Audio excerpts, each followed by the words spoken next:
நான் உன்னை விட்டு விலகுவதும் இல்லை, உன்னை கைவிடுவதும் இல்லை. எபிரேயர் 13:5 பாருங்க. அதில் ஒரு நிபந்தனையோடு அதை ஆண்டவர் பேசுகிறார்.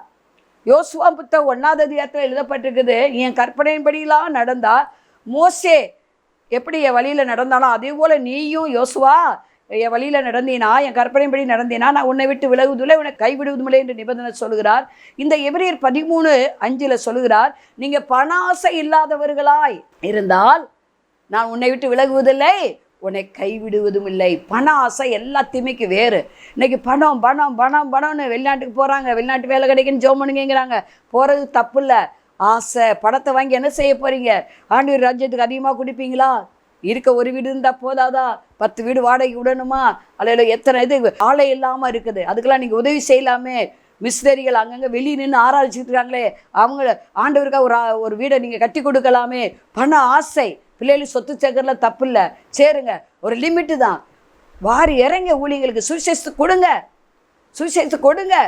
அலே லோய்யா, அலே பண ஆசை, பண ஆசை. அலே லோய். சில பேர் இந்த ஊழியத்துக்கு கொடுப்பாங்க, நிறுத்திடுவாங்க. அவங்க பணத்து மேலே ஆசை வந்துருச்சு. மாதம் 3000 கொடுங்க, 5000 கொடுங்க, 2000 கொடுங்க நினைக்காதீங்க. கத்தருக்கு தானே கொடுக்குறீங்க, எனக்கா கொடுக்குறீங்க? அலே லோயா. கத்தருக்கு நீங்கள் கொடுக்கறது தான் பல மடங்காக உங்களுக்கு சேர்த்து கொடுக்கப்படும். பண ஆசை, ஆசை வைக்காதீங்க. பொருட்கள் மேலே ஆசை வச்சிங்கன்னா போச்சு, உங்கள் அபிஷேகமே போச்சு, அபிஷேகமே போச்சு.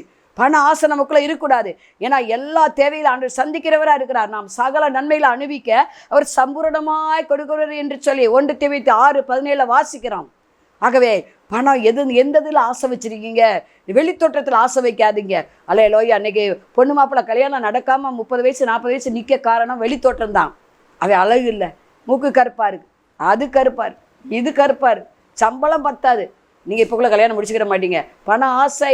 ஆனால் தேவ சித்தம் செய்யுங்க. பண ஆசை, பதவி உயர்வு உங்களை பரலவம் கொண்டு போகாது. பணம் உங்களை பரலவம் கொண்டு போகாது. அழகு உங்களை பரலவம் கொண்டு போகாது. அழகு வீண், சௌந்தரியம் வீண். கர்த்தருக்கு பயப்பட செய்ய புகழப்படுவாள். பண ஆசை எல்லா தீமைக்கு வேறு. நீங்களா தீமை சம்பாதிக்காதீங்க, வேதனை சம்பாதிக்காதீங்க, பண ஆசை படாதீங்க. ஆண்டவர் சம்பூர்ணமாய் உங்களுக்கு அனுபவிக்க கொடுக்கிறவர்.